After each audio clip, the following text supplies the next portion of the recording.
Dan kemudian juga nanti untuk muannats salim, muannats salim itu saya berikan di sini lebih banyak dari literatur lain karena saya hunting ya Pak Awit, hunting mencari muannats salim itu apa saja yang dijamakkan dan kemudian mulhak dari muannats salim itu juga ini kegiatannya. Ini memang saya minta untuk disampaikan tidak saja karena teknis saja, tapi sebetulnya ini katakanlah ini ya astagfirullah ini kalau diterangkan wow ya, tetapi ini memang saya usahakan maksimal, kan? Nah ini saya sampaikan ini muannats salim, mudzakkar salim dalam kerangka jamak taksir, karena nanti di dalam jamak taksir itu nanti ada jamak yang saya baru saya sampaikan di sini, namanya al-jamul khalid atau hibrid al-khalid. Saya konsultasikan ke Dr. Mahmud Hamdawi, orang Mesir dari dekat Iraki, namanya ada di kita. Itu apa mukhalid atau apa Ustaz? Pakai khalid saja Ustaz. Khalid. Jadi sebuah kata dijamakkan dengan jamak taksir atau dengan jamak mudzakkar salim. Atau satu kata dijamakkan dengan jamak taksir dan jamak muannats salim. Nah itulah yang kita sampaikan sebagai jamak khalid ya. Ini melesat karena tadi saya hanya ingin menekankan mengapa jamak salim dibahas dalam kerangka jamak taksir. Mungkin ke slide sebelumnya aja. Iya. Nah ini tanpa tasrif tanpa tasrif dengan penambahan ahwat. Ini baru bisa saya sampaikan kemarin pada artikel yang dulu saya sampaikan biduni tasrif.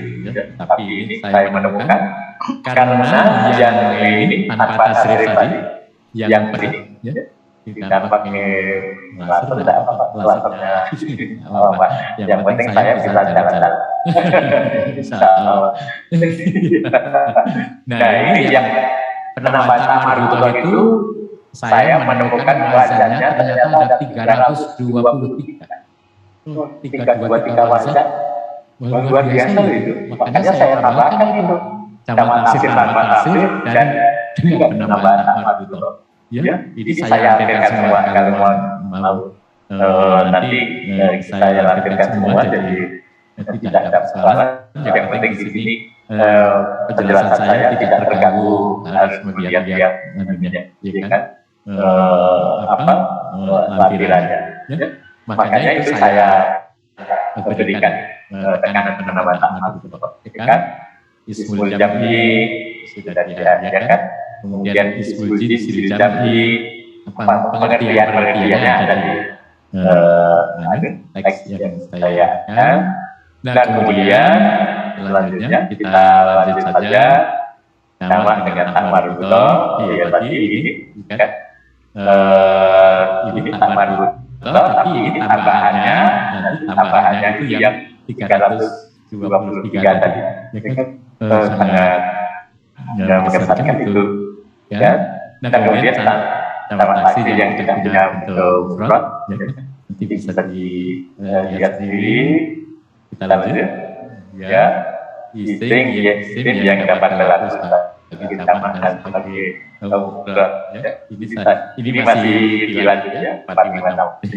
Saya merasa sangat bahagia menemukan itu semuanya, dan hari ini memang khusus untuk Pak Amir saya tambahkan dari artikel yang mudah-mudahan belum dikirim ke jurnal ya Pak, akan saya kirim ini. Mudah-mudahan ya, karena baru 2 bulan selesai, tetapi dengan ini insya Allah mau ketemu Pak Amir saya senang sekali, berbahagia. Dan ya jamak yang ini tadi dengan tasrif ya. Tasrif itu ada 2 macam, ada kasroh, ada kilah. Nah kilah itu ada 4 wazan. Kilah ada 4 wazan. kemudian nanti ada sigoh mutahajimu yang saya sampaikan di sini, kelihatannya juga dari sintesa dari berbagai literatur itu banyak 33 wazan. Jadi yang 19 wazan itu yang baca alif taksir itu 30. Tapi kalau yang baca alif taksir itu harfain itu ada 14 tambah 19 ada 33, tambah ini 4, ya kan? Kemudian yang kasroh itu selain sigoh mutahajimu itu ada 180. Jadi 180, kemudian 3 tambah 3, 23, tambah 4, ditambah 33 itu ketemu terakhirnya itu 540. Saya sendiri luar biasa ya, luar biasa. Jadi saya menemukan yang yang sigoh mutahajimu itu bisa sekian ya. Biasanya kalau teman-teman melihat di Jami Durus itu tidak sampai sekian ya. Tetapi setelah kemudian ini saya lakukan itu ternyata dapat 33. Jadi cocok kalau begitu judul seminarnya ya Pak, ya kan? Ini kan bukan perkembangan mutakhir dalam bahasa Arab, tetapi perkembangan penelitian mutakhir. Gitu. Kalau yang ini memang betul-betul perkembangan mutakhir dalam bahasa Arab, ya kan? Tetapi yang ini adalah perkembangan mutakhir penelitian mengenai bahasa, sastra dan budaya. Ya, tapi semuanya mutakhir ya. Ini perkembangan penelitiannya.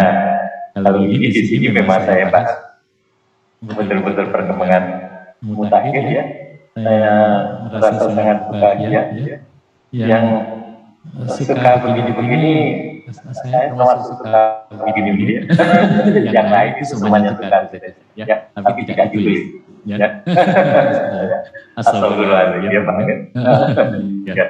Tapi mudah-mudahan nanti manfaatnya Pak Habib, mudah-mudahan ini.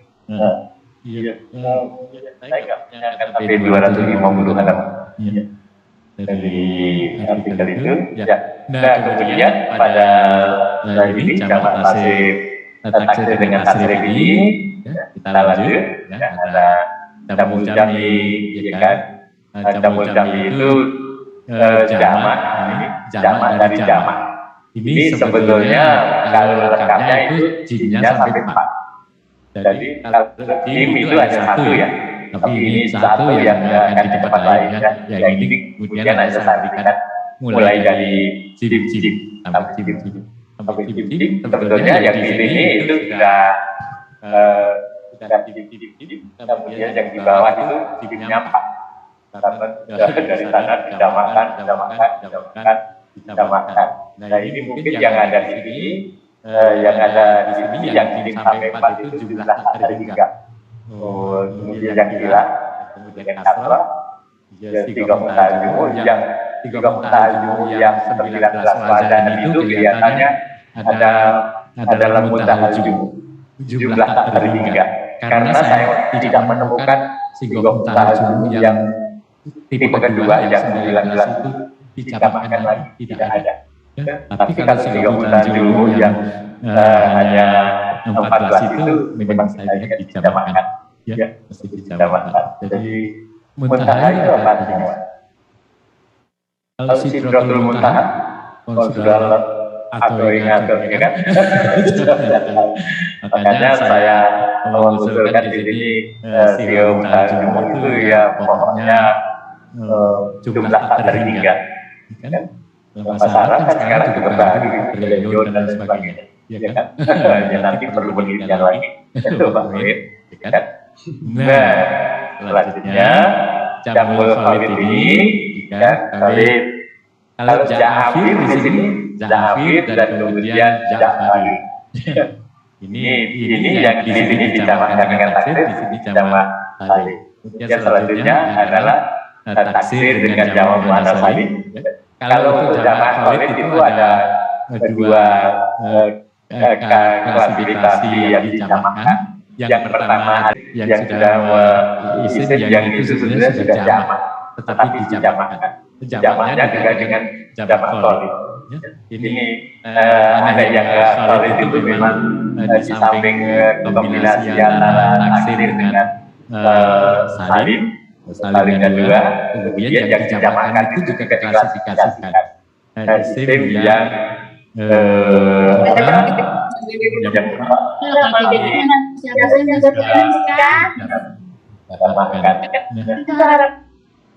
ceritanya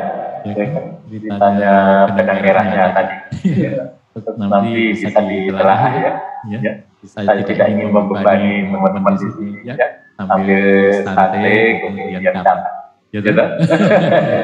Jadi Jawa Gila itu 4, Jawa Siomda Jumur 33, jadi 37, ketika 23 tambah 37 ditambah 180, total ada 540. Ya.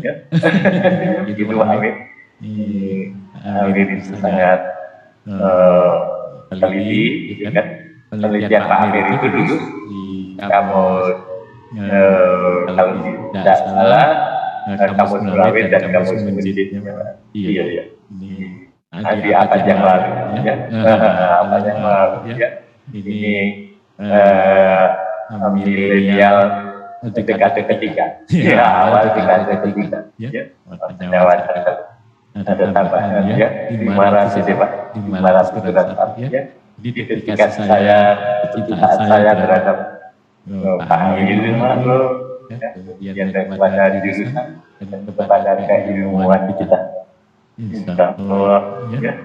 Kemudian ini mempunyai kontribusi penting ya untuk keilmuan untuk morfologi, ya.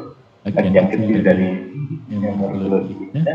Demikian nanti mohon untuk disempurnakan teman-teman, dihormati saja kekurangannya, karena ini penelitian pasti penelitian lanjutan itu akan menyempurnakan. Demikian tadi, ya. Terima kasih atas perhatiannya. Ya. Saya memperhatikan semua ada khusyuk. Dan biasa salat. Assalamualaikum warahmatullahi wabarakatuh.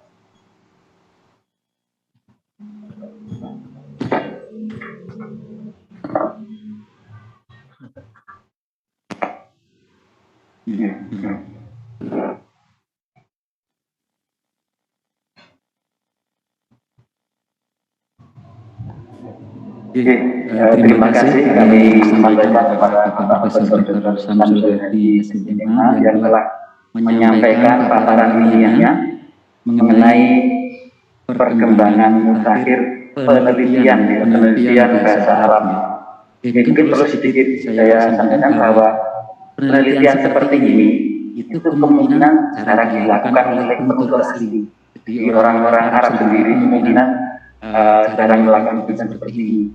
Nah, ini dilakukan oleh non-penutur asli. Jadi ini sesuatu yang luar biasa. Hingga seperti dulu ketika ada dosen tamu dari Suez, dari Ismailiyah itu sempat mengatakan bahwa ini luar biasa karena dilakukan oleh bukan penutur asli, jadi bukan orang Arab, sampai membuat penelitian seperti ini, sampai ada yang memberi komentar seperti itu yang dilakukan oleh penutur asli. Nah, kemudian kita lanjutkan kepada pembicara atau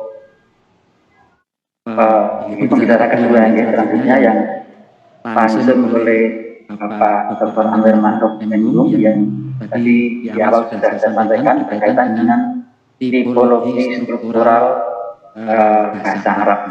Waktu dan kami silakan Pak Amir.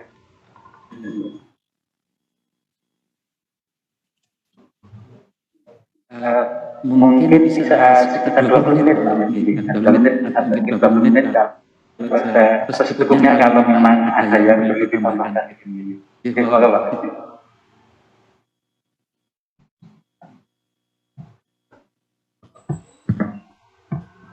Assalamualaikum warahmatullahi wabarakatuh. Alhamdulillahirabbil alamin. Wassalatu wassalamu ala Rasulillah Muhammad sallallahu alaihi wasallam wa ala alihi wa ashabihi wa tabi'in ajma'in. Amma ba'd. Yang saya hormati takdim saya beli Bapak Profesor Samsudin Bismillah. Prodi Sastra Arab Fakultas Ilmu Budaya Departemen Bahasa dan Sastra Fakultas Ilmu Budaya dan pimpinan Fakultas Ilmu Budaya. Puji syukur kepada Allah atas nikmat yang Allah anugerahkan kepada kita sekalian. Dan alhamdulillah pada detik ini saya diizinkan untuk hadir kembali di Prodi Sastra Arab.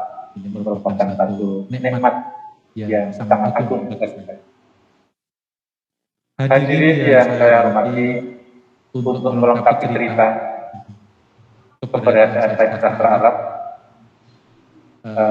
saya itu di Sastra Arab karena bakti saya pada orang tua. Ketika saya lulus PGA di 6 tahun waktu itu, saya bicara kepada ibu, nyuwun kuliah, saya minta kuliah. Kemudian ibu saya matur pada ibunya, jadi nenek saya. Lalu nenek saya lah yang memberi nasihat ke saya. Nek arep kuliah ya sowan Mbah Amir. Nah, adik si Mbah putri saya itu namanya Amir. Amir Maksum, kemudian beliau punya ponakan Amir Al-Busri, punya ibu saya Amir Maksum, terus saya punya keponakan namanya Amir Al-Busri. Jadi keluarga itu sekarang ada 4 Amir. Kemudian nasihat kakek saya itu kuliah neng Sastra Arab UGM. Waktu itu kita tidak UGM. Sastra Arab juga subur. Kemudian saya taat kepada beliau dan pembahasan kuliah Sastra Arab juga subur. Itu kata beliau menerima moto, maksudnya kitabnya. Kitab Sibah itu biar ada yang baca. Memang kegemaran Sibah itu membaca kitab. Kalau tidak salah beliau itu seniornya Pak Menalur Fadali, Pak Menak. Nah, meskipun Pak Menalur Fadali di menteri, tapi kakek saya hanya kepala kantor urusan kabupaten. Baik, itu menginspirasi. Lalu saya ketika sudah kuliah sering ditanya oleh Mbah di bulan Mubarakah jadi Mbah, tidak tahunya ternyata beliau itu setiap malam kita ketemu Mubarakah di Kauman karena pengajian BPT. Baik, itu cerita kecil yang saya sampaikan. Kemudian saya masuk di Sastra Arab. Ketika itu ada 2 sistem, ada sistem si Penaru, jadi ada peserta masuk perguruan.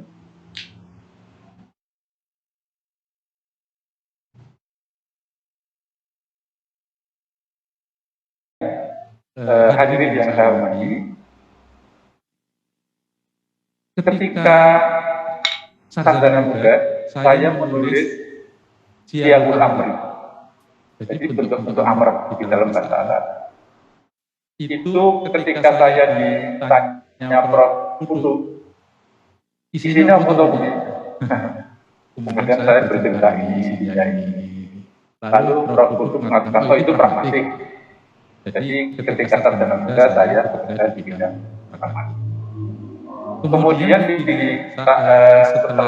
setelah lulus sarjana muda itu saya ditugasi oleh jurusan sastra untuk mengampu mata kuliah nahwu. yang menarik yang tahun ini ketika saya diajak dosen Bapak Dr. Lanjut Hadi ke kelas yang pertama itu dikenalkan. Setelah itu saya diperkenalkan oleh Pak Hasim, silakan menonton. Kemudian saya berdiri di depan kelas itu nggak bisa ngomong. Nggak bisa ngomong karena tanggap. Lalu Pak Hasim paham dengan kondisi psikis. Kemudian lalu saya tinggal ya, Mas Amir. Setelah Pak Hasim Mias keluar dari kelas, saya tidak bisa ngomong. Lalu saya mengajar nahu, saya jalani selama 4 meter. Setelah itu saya menghadapi karena alasan menulis tesis. Namanya tesis. Baik. Kemudian di S1 saya menulis Al-Hamil wal Mahmul. Al-Hamil wal Mahmul itu kalau dalam bahasa Arab dan ada Arab ya. Nah, saya mengerjakan mana yang menjadi faktor AIU atau Jaidem, lalu mana yang harus menjadi AIU atau Jaidem. Itulah kajian Al-Hamil wal Mahmul di bawah bimbingan Bapak Dr. Lanjut Hadi. Nah, oleh karena itu para mahasiswa, intinya bahasa Arab adalah i'rab. Maka saya sarankan mahasiswa bahasa Arab itu benar-benar menguasai Al-Hamil wal Mahmul. Tesis saya sederhana itu bisa menjadi acuan awal, lalu nanti dikembangkan ke acuan-acuan yang dikembangkan. Lalu lalu S2 saya menulis wacana kegaduhan, 4 kasus masjid, wacana kegaduhan, studi kasus 4 masjid di Jakarta. Nah itu kajiannya sosiologi. Kemudian untuk S3 saya menulis pola urutan kata dalam bahasa Arab, studi komparatif dengan bahasa Inggris. Oleh karena itu, oleh senior kami di FIBI, saya ini diklasifikasikan sebagai orang pragmatik. Kemudian saya juga diklasifikasikan sebagai orang kultural. Saya juga diklasifikasikan sebagai linguistik kontras. Sehingga banyak tugas-tugas baik perkuliahan, pembimbingan, pengujian itu terkait dengan sosio, dengan kultur, dan dengan pragmatik serta kontras. Nah, yang saya tulis ini adalah tipologi bahasa Arab. Ini merupakan lanjutan penugasan FID kepada saya. Saya di S2 Listik ditugaskan mengampu mata kuliah tipologi dan kesemestaan. Mohon lanjut. Para mahasiswa, khususnya hadirin yang saya hormati, sebagaimana dipahami, bahasa-bahasa di dunia ini sangat banyak. Dan jumlahnya tak terhingga. Saya katakan tak terhingga karena masing-masing tokoh mempunyai hitungan yang berbeda. Ini merupakan wacana yang tidak pernah hentinya. Oleh karena itu, bahasa itu ada yang menyebut 6.700, tetapi juga ada menyebut 7.999. Baik, tetapi kita paham bahwa bahasa di dunia ini banyak. Kemudian, bahasa yang banyak itu sudah banyak bahasa yang hampir punah. Bahkan tidak punah.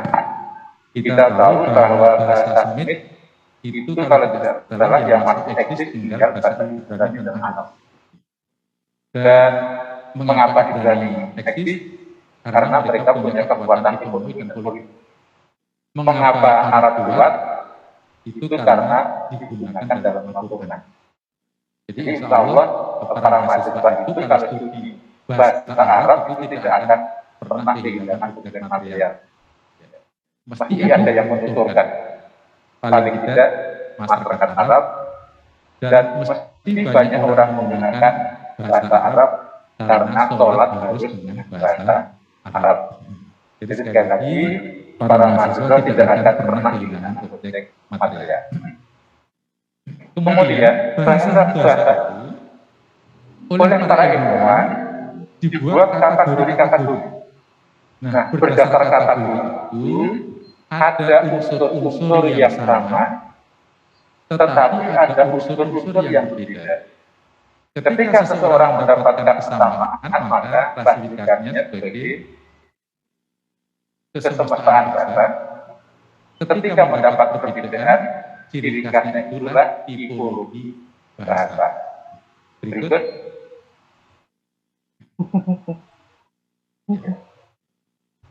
Nah, asumsinya, bahasa ini didasarkan pada sebuah asumsi bahwa bahasa Arab itu mempunyai kekhasan, meskipun dalam bahasa Arab juga ada kesemestaan. Nah, oleh karena itu, bahasa Arab ini layak dikaji tipologinya. Berikut. Lalu kalau kita bicara tipologi secara teoritis, itu ada tipologi genealogis. Tipologi genealogis itu tipologi keturunan dari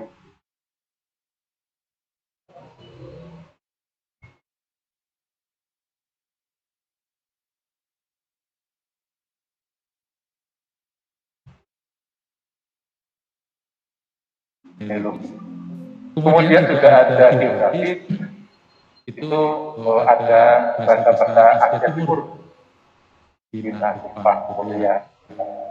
Lalu ada bahasa Asia Barat, itu Arab, Ibrani. Nah, itu berdasar geografisnya. Kemudian salah satu ahli kajian geografi, Pak Abdul Ghani, dia penelitiannya dialektologi. Tapi mohon maaf pada Pak Dawat dan Pak Arab, dulu Pak Dawat ingin S3 di dialektologi. Saya tidak mengizinkan, mohon maaf. Mohon maaf Pak Arab. Tapi mengapa tidak saya izinkan? Karena kalau beliau melakukan penelitian dialektologi, itu nanti di dialektologinya Pak Dawat, itu nanti akan diambil oleh jurusan sastra Jawa. Kita sastra akan kehilangan. Maka saya tidak mengizinkan. Semoga Pak Dawat segera melakukan riset dan S3 sehingga nanti tetap memperkuat laut. Baik itu lalu secara struktural, kalau kita bicara struktural di dalam linguistik itu fonologi, morfologi, sintaksis, dan semiotik. Itu kalau kita bicara tipologi struktural. Nah, oleh karena itu kajian saya ini kajian tipologi bahasa Arab dari aspek fonologi, morfologi, sintaksis, dan semiotik. Hadirin yang saya hormati, bahasa Arab itu dikenal sebagai bahasa dhot. Bagaimana pengungkapan dhot? Tidak menempel ke mana? Jangan menempel ke hidung. Ya, menempel ke gusi apa ke bibir? Ke gusi. Nah, bunyi dhot itu termasuk bunyi hambat dental. Hambat dental. Baik, nanti ini merupakan pembahasan yang tidak pernah intinya para mahasiswa. Bahasa Arab kita itu sering sulit dibedakan bahasa tutur dan bahasa lisan. Maaf, bahasa tutur dan bahasa tulis. Itu sudah terintegrasi. Nah, oleh karena itu kajian-kajian kita ini sering campur aduk. Itu tulis apa itu tutur. Nah, kalau para mahasiswa nanti bisa membedakan mana yang tutur, mana yang tulis, itu sangat hebat. Ikromun itu kalau secara sekilas kita mesti mengatakan itu I dan K gitu ya. itu mesti orang mengatakan sebagai vokal konsonan. Tapi dalam bahasa Arab tidak. Itu bukan bunyi i, bukan harokat kasrah, tetapi sebenarnya itu ada hamzah. Nah, kalau hamzah berarti strukturnya adalah konsonan vokal konsonan. Itu distribusi fonemnya. Nah, oleh karena itu para mahasiswa sekali lagi ini merupakan topik kajian yang pernah tingginya. Jadi jangan khawatir studi sastra itu kehilangan, kekurangan objek material. Tidak banyak sekali. Semoga di masa pandemi ini saya juga masih bisa melakukan otak-atik. Ya. Baik itu tentang fonologi. Kemudian tadi dikatakan bahwa bahasa Arab itu bahasa Allah karena hanya bahasa Arab yang punya fonem dot.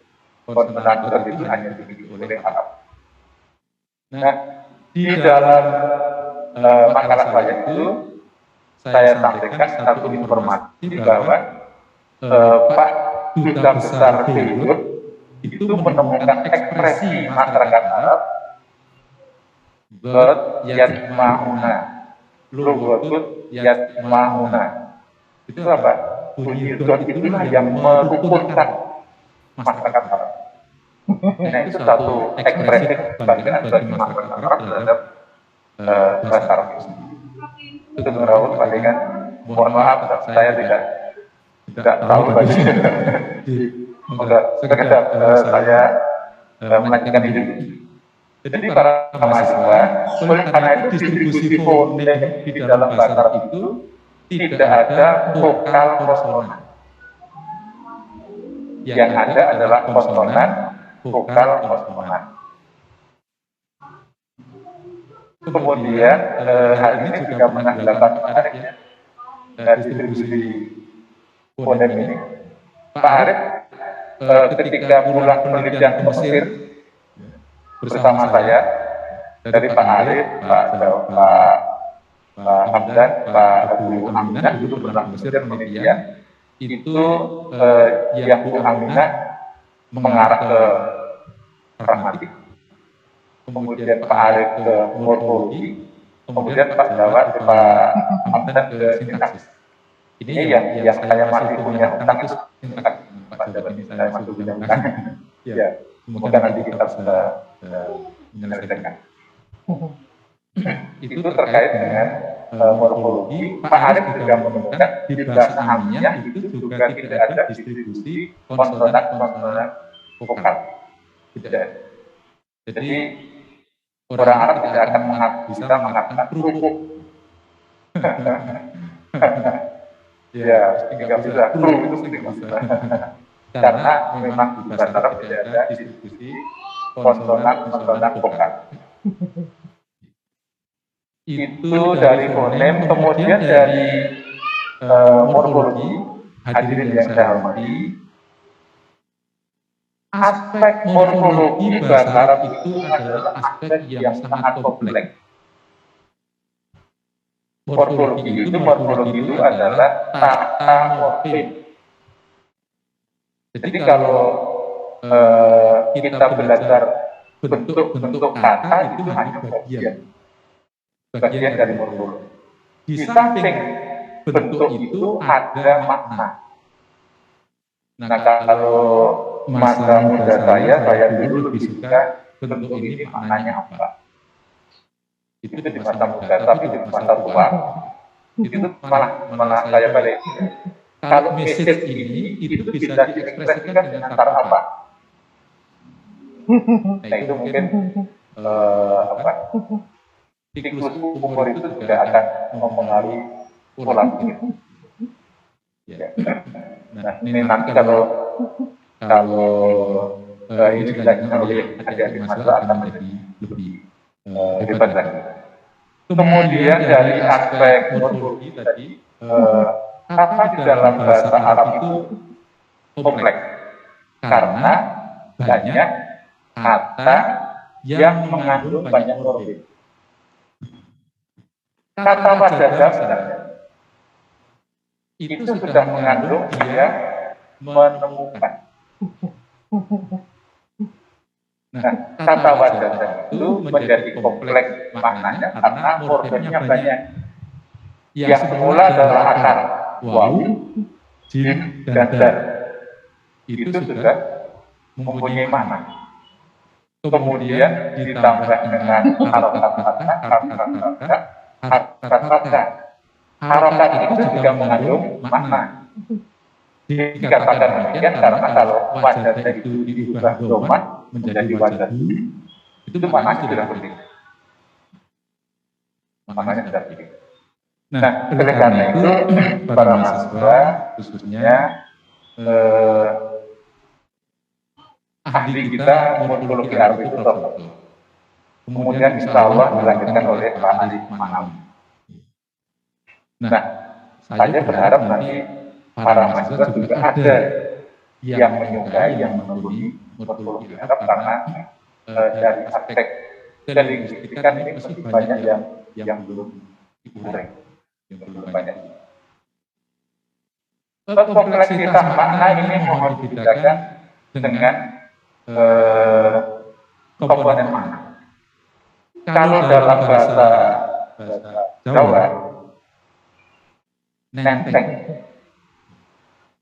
itu yang membawa, nyunggi itu yang membawa. Tetapi makna nenteng membawa menggunakan tangan, lalu nyunggi membawa di atas kepala, itu komponen makna. Itu bukan kaitannya dengan morfem, tetapi beda dengan wajah tadi. Kalau wajah tadi merupakan gabungan morfem wawu jim dal dan morfem harokat fathah, lalu ditambah lagi dengan harokat fathah yang terakhir. Jadi di sana ada makna perfect, lalu ada makna jumlah pelakunya. Nah, itu kompleksitas dalam bahasa Arab. Kemudian secara tipologi bahasa Arab ini dalam hal sintaksis, kalau kita bicara sintaksis itu kan tata kata. Kalau morfologi kan kata morfologi. Kalau tata kata berarti ranah kajian sintaksis itu meliputi frasa, klausa, kalimat. Nah, di dalam bahasa Arab, kalau kita bicara frasa, itu sering disebut sebagai tarkib. Lalu kita mengistilah frasa. Nah, tetapi kajian saya, ini saya baca di Madalana kajian linguistik, maka sebutannya bukan tarkib lagi, tapi saya menggunakan kata frasa. Nah, terkait dengan frasa, tipologinya itu kita memanfaatkan teori linguis Indonesia yang sangat mengatar Raja Aliasi. Raja Aliasi itu diterangkan, menerangkan, lalu istilah menterengnya kan ini dan pemakan. Nah, pola urutan frasa dalam bahasa Arab itu bisa di M tetapi bisa MD. Di dalam urutan frasa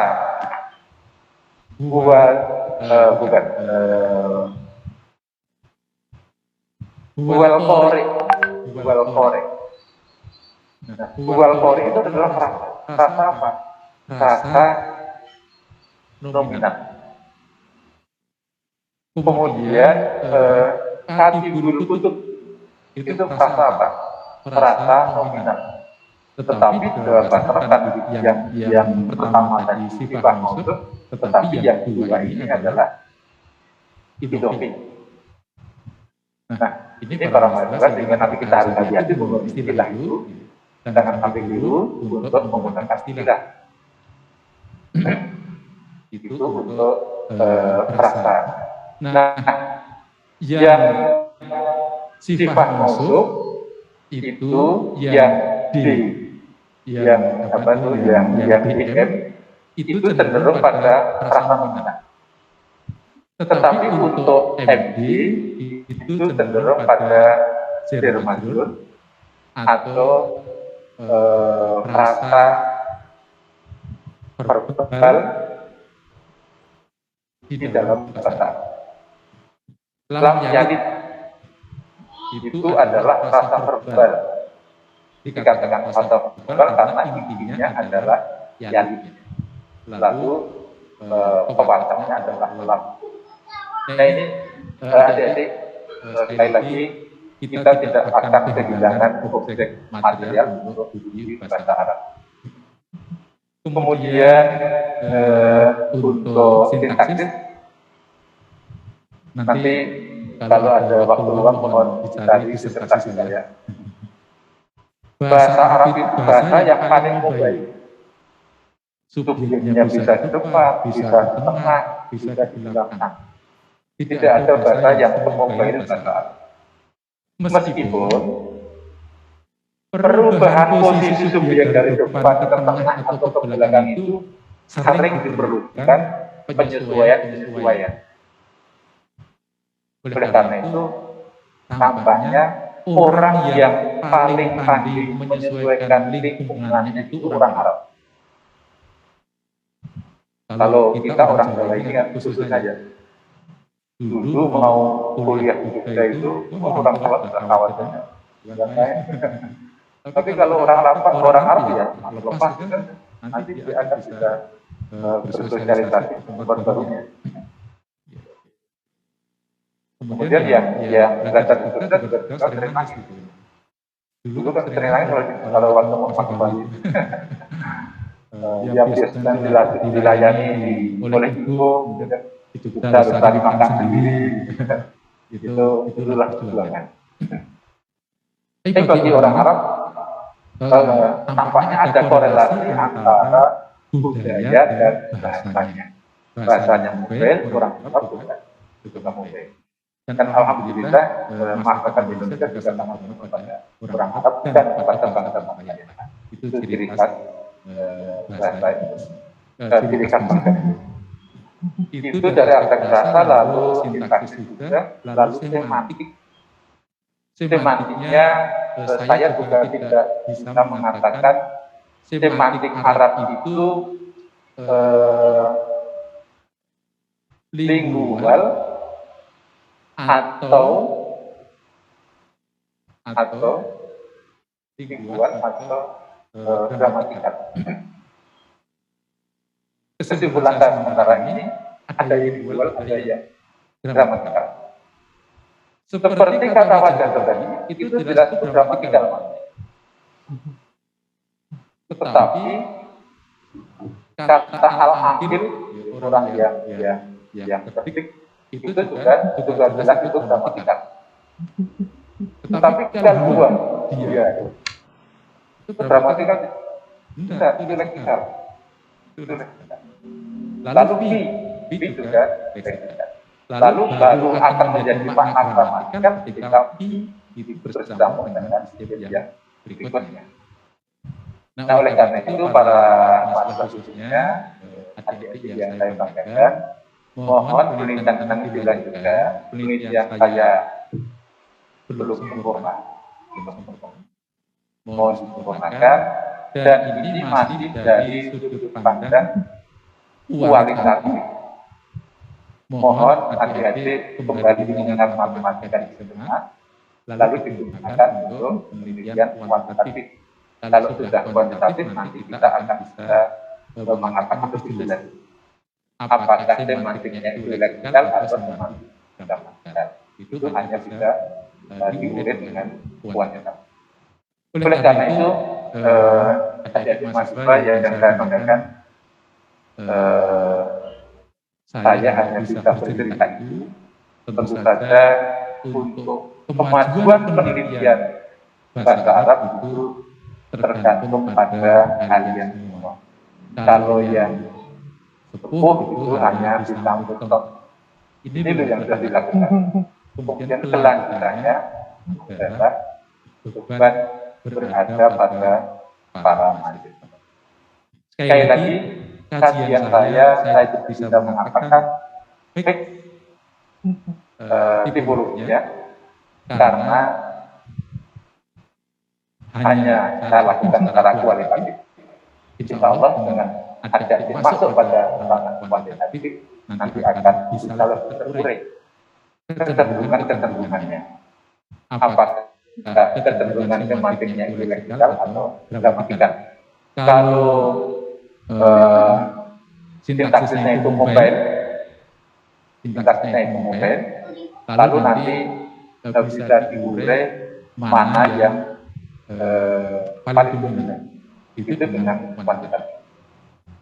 Lalu di disertasi saya juga sudah saya katakan bahwa yang asli itu jumlah ilmiah, bukan orangnya. Tetapi sekarang khususnya masyarakat Mesir itu cenderung menggunakan jumlah ilmiah, dan intuisi saya mengatakan bahwa masyarakat Mesir itu cenderung agak menghindari menggunakan fikih, lebih cenderung menggunakan fikih. Nah, ini mohon dijelaskan lagi. Demikian Pak Arief yang bisa saya ceritakan dalam waktu yang pendek ini. Mudah-mudahan yang saya sampaikan, harapan saya menginspirasi adik-adik mahasiswa untuk melakukan penelitian